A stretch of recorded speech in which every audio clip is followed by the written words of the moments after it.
சொல்வதை உதடு சொல்லாமல் உண்மை பிறப்பதில்லை. உள்ளம் சொல்வதை உதடு சொல்லாமல் உண்மை பிறப்பதில்லை. உள்ளிருந்தே நீ அருள் செய்யாமல் ஒன்றும் நடப்பதில்லை. உள்ளிருந்தே நீ அருள் செய்யாமல் ஒன்றும் நடப்பதில்லை.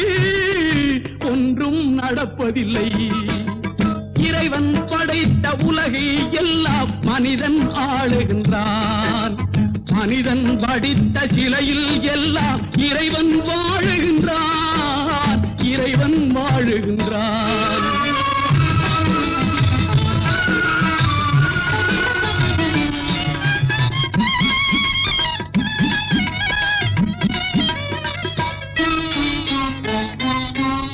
இரண்டு மனிதர் சேர்ந்த போது எண்ணம் வேறாகும்.